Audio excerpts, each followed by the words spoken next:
Buat kalian yang baru bergabung dengan channel ini, kami ucapkan selamat bergabung dan semoga sajian kami membuat kalian menjadi terhibur. Kali ini BT Film akan menyajikan film India terbaru yang berjudul Bumi yang dirilis pada tanggal 14 Januari 2021 yang lalu. Film ini disutradarai oleh Laxman dan dibintangi oleh aktris ternama yaitu Jayam Rafi. Film ini bercerita tentang seorang pemuda desa yang menjadi ilmuwan NASA. Dia harus berjuang mati-matian melawan kedaliman pemerintah yang bekerja sama dengan pengusaha besar yang telah membuat desanya dilanda kekeringan, sehingga petani di sana kesusahan bercocok tanam akibat kekurangan air. Bagaimana kisah keseruan filmnya? Berhasilkah perjuangan pemuda ini? Sebelum dilanjut, silahkan subscribe dulu channel ini sebagai bentuk dukungan kalian agar channel ini semakin berkembang ke depannya. Jangan di skip agar kalian paham alur cerita film ini. Tanpa basa-basi, kita langsung OTW ke filmnya.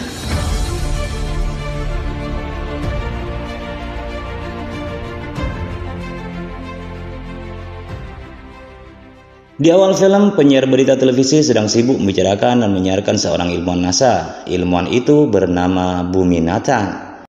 Bumi Nathan ini adalah seorang ilmuwan NASA yang berasal dari sebuah desa kecil yang disebut Paradu di Tamil Nadu. Dia ini memiliki kecerdasan yang luar biasa sejak masa kecilnya.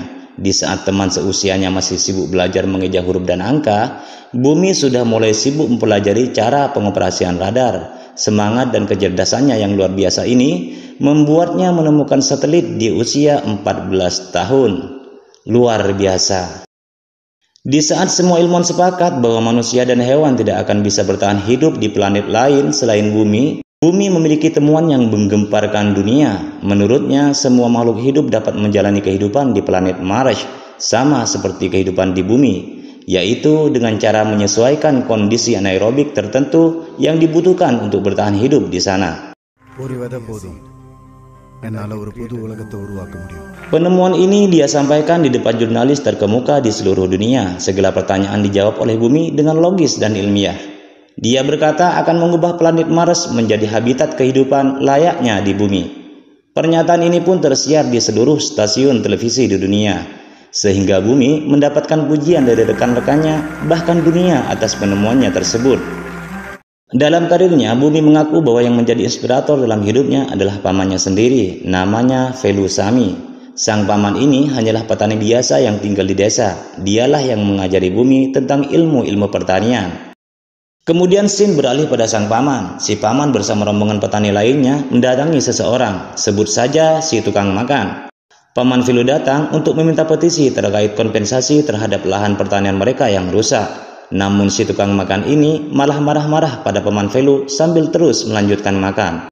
Dia mengarahkan Paman Velu untuk menemui seorang kolektor, tapi kata Paman Velu, kolektor itu tidak pernah menemui para petani yang berkunjung ke sana. Paman Velu pun pergi dengan kekecewaan yang dalam karena dia diusir oleh si tukang makan. Bumi memutuskan untuk mengambil cuti selama 1 bulan. Dia mengajak ibunya untuk pulang ke desanya. Semua orang bergembira menyambut kedatangan Bumi, lebih-lebih Paman Velu. Sebagai sapaan awal Bumi pada Paman Velu, dia bertanya soal keadaan tanaman di desanya. Paman Velu kebingungan, dia tidak tahu harus menjawab apa, dan dia pun mengalihkan pembicaraan dengan mengejak Bumi untuk makan bersama. Di sela-sela waktu luangnya, Bumi menyempatkan diri untuk mengunjungi sekolahnya waktu masih kecil dulu. Dia merasa kagum dengan perkembangan sekolahnya yang semakin maju. Sebenarnya, Bumi juga ingin menemui seorang wanita, namanya Sakti. Dia adalah wanita yang dia cintai sejak di bangku sekolah dulu. Lama tak bertemu, mereka pun menghabiskan waktu untuk bercandaria. Suatu malam, Paman Velu kedatangan beberapa orang suruhan yang dipimpin oleh si botak, bermaksud untuk menagih uang yang Paman Velu pinjam sebagai modal pertaniannya. Tapi Paman Velu mengaku tidak punya uang. Sekarang dia hanya tinggal di rumah kontrakan. Rumah asalnya juga sudah dijual. Itu semua karena hasil pertaniannya selalu gagal. Paman Velu masih menunggu hasil petisi yang diajukan pada kolektor, dan itu satu-satunya harapan dia agar dapat membayar hutang. Si botak ini mengancam akan mengirim orang-orangnya untuk menetap di rumah Paman Velu jika selama 4 hari tidak melunasi hutangnya. Lalu keesokan harinya, Paman Velu dan rombongan petani lainnya melakukan aksi demo dengan memblokir jalan agar petisi yang mereka ajukan segera ditindaklanjuti. Para petani itu membawa tanaman yang kering sebagai bukti bahwa hasil tani mereka benar-benar rusak. Namun Pak Kolektor malah anu-anuan di dalam mobil dengan seorang gadis. Kita sebut saja kolektor ini sebagai si cabul. Setelah debat panjang, para pendemo tiba-tiba diserang dan dipukuli oleh polisi yang bertugas dalam aksi tersebut. Bumi yang kebetulan lewat menyaksikan kejadian itu, dia pun berlari ke arah kerumunan dan mencoba menyelamatkan paman Velu yang dipukuli oleh polisi. Lalu paman Velu pun mengajak Bumi dengan jalan tergesa-gesa menuju lahan pertanian yang modalnya dia dapat dari bantuan pinjaman dari perusahaan dan pemerintah. Namun kenyataannya hasil pertaniannya gagal. Melihat keadaan yang ada di depan matanya, Bumi pun meneliti tanaman dan keadaan tanah tersebut. Ternyata benih yang ditanam adalah jenis hibrida yang memicu tanah semakin panas dan memerlukan banyak air. Akibatnya, lahan dan sumur menjadi kering. Menurut pengakuan warga, benih tanaman ini berasal dari perusahaan swasta yang berkuasa di situ. Kemudian Bumi melacak area sekitar dengan menggunakan drone. Alhasil, dia menemukan pabrik mobil yang sangat besar.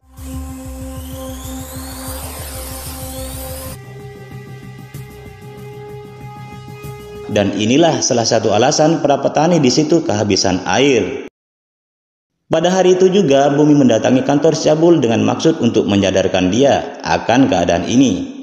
Tapi Bumi dipersilakan untuk menunggu, sedang di dalam si cabul bermain-main dengan mangsanya. Di sela-sela Bumi menunggu untuk dipanggil masuk, tiba-tiba paman Velu datang berteriak-teriak di depan kantor itu dengan membawa bensin di tangannya. Dia melakukan aksi bunuh diri dengan membakar dirinya sendiri di depan kantor itu sebagai bentuk kekecewaannya terhadap pemerintah.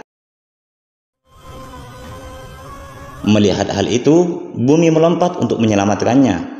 Namun sayang, seluruh tubuh paman Velu sudah terbakar. Di tengah perjalanan menuju rumah sakit, paman Velu pun meninggal. Bumi sedih dan sangat marah. Dia berniat balas dendam atas kejadian ini. Dalam upacara pemakaman, Menteri Pertanian datang berkunjung untuk ikut berduka cita atas kematian paman Velu. Foto besar si menteri dipajang. Tim jurnalis juga ikut berkumpul menyambut kedatangan si menteri. Dan hal ini juga sering terjadi di negara kita tercinta yang kita kenal dengan pencitraan. Mendengar sambutan si menteri, Bumi marah besar. Dia pun menghampiri dan terjadilah perdebatan di antara mereka. Kejadian ini disiarkan secara langsung di seluruh televisi. Bumi tidak mau kalah. Kata-katanya yang cerdas membuat Pak Menteri terdiam seperti menelan permen karet. Asosiasi NASA memanggil Bumi untuk mempertanggungjawabkan atas kejadian itu. Bumi diberi peringatan agar tidak lagi terlibat dalam urusan pertanian di negaranya. Jika hal itu kembali terjadi, maka Bumi didenda 20 juta US dollar dan dicabut kewarganegaraannya sebagai warga negara Amerika. இந்த request accept பண்றீங்களா? No. Jawaban Bumi membuat seluruh yang hadir tercengang. Dia memilih untuk kembali ke negaranya dan meninggalkan NASA. Keputusan ini membuat semua orang di negaranya mengaguminya. Pengorbanan yang luar biasa yang dia berikan demi kemajuan negaranya sendiri. Bumi memulai langkah awal untuk menjalankan idenya yang cemerlang. Dia menjanjikan keuntungan yang besar jika warga di situ mengikuti langkahnya. Maka mulailah dia bekerja sama dengan warga untuk lahan pertanian baru. Mulai dari menggali sumur baru, membajak sawah dan menabur benih yang dia dapatkan dari sebuah desa kecil yang tak tersentuh bahan kimia apapun. Singkat cerita, pertanian dan peternakannya sukses luar biasa. Mereka semua bergembira dengan hasil usaha Bumi ini.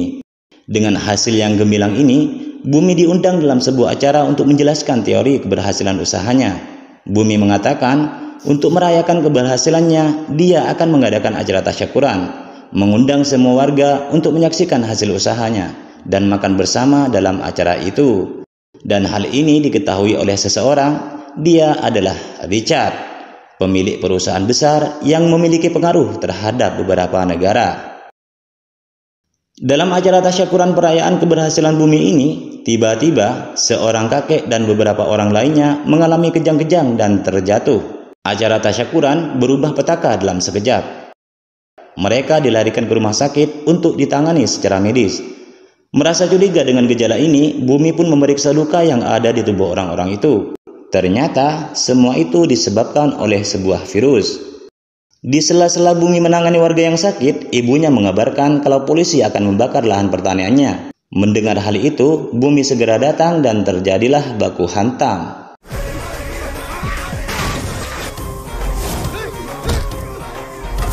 Namun akhirnya Bumi terkapar setelah ada yang menembaknya dengan suntikan obat bius. Bumi pun dibawa oleh polisi dengan tangan diborgol untuk bertemu dengan Richard, si pengusaha besar. Dalam perbincangannya, Richard mengaku bahwa semua produk yang digunakan oleh warga India adalah miliknya, mulai dari sabun, kopi, teh, es krim, mie, dan sebagainya adalah milik perusahaannya.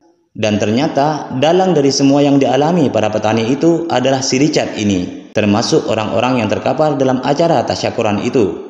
Richard mengatakan kalau tujuannya adalah agar para petani berhenti bertani dan bekerja di perusahaannya. Tanpa panjang lebar, Bumi mengatakan lebih baik dia dibunuh saat itu juga, karena jika tidak, dalam 1 tahun dia akan mengusir Richard dari negaranya.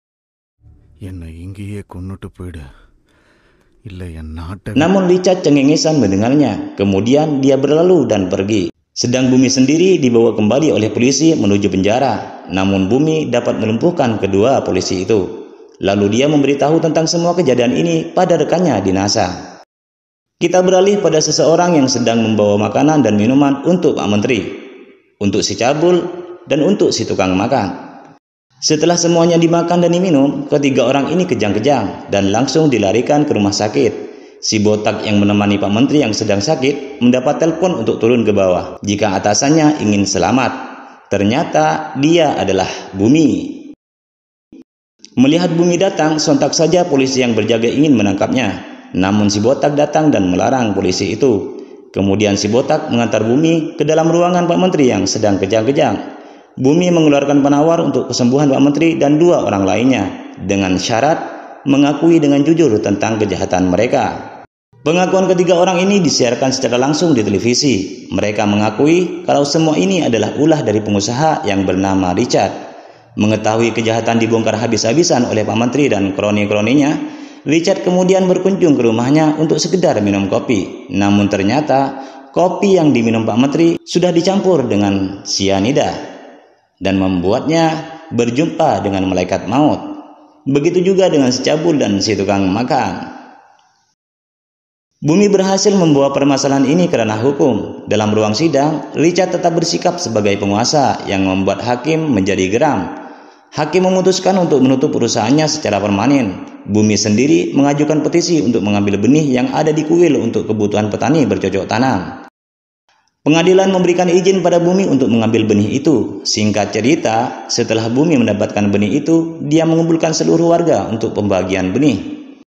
Untuk menggagalkan usaha Bumi ini, Richard memecat seluruh warga India yang bekerja di perusahaannya. Akibatnya, mereka yang dipecat itu protes keras terhadap Bumi. Mereka berpikir dialah penyebab satu-satunya sehingga mereka semua dipecat dari perusahaannya. Tapi Bumi orang yang cerdas. Dia memanfaatkan SDM yang dipecat itu sebagai pengelola perusahaan yang akan didirikannya. Dengan dukungan dan kepercayaan dari semua pihak, akhirnya Bumi berhasil mendirikan sebuah perusahaan bernama Tamizan. Namun orang jahat tetaplah jahat. 1000 cara akan dilakukan untuk menjatuhkan lawannya. Itulah cara yang dilakukan Richard untuk menghentikan usaha Bumi. Seluruh toko yang menjadi target Bumi untuk penjualan produk-produknya sudah di-blocking oleh Richard dengan keuntungan 2 kali lipat. Mau tak mau, pemilik toko tertarik akan hal itu. Mobil pengantar barang miliknya harus kembali dengan alasan asosiasi, sehingga mobil-mobil pengangkut barang miliknya harus kembali. Cara licik ini tidak membuat Bumi mundur selangkah pun. Kemudian dengan ide cemerlangnya, dia mengubah mobil-mobil itu menjadi toko. Seperti kata sebuah nasihat, bahwa sukses berawal dari usaha, sedang usaha tidak akan berhasil jika tidak ada perjuangan. Itulah yang dilakukan Bumi, hingga akhirnya kesuksesan mereka dapatkan. Setelah seluruh produk dari perusahaan Richard diborong oleh penduduk untuk dibakar, film pun tamat. Jika kalian terhibur dengan video kami, silahkan dukung channel ini dengan cara subscribe dan like. Jangan lupa komen dan tekan tombol loncengnya agar kalian dapat notifikasi jika kami update video alur cerita film terbaru. Terima kasih dan sampai jumpa.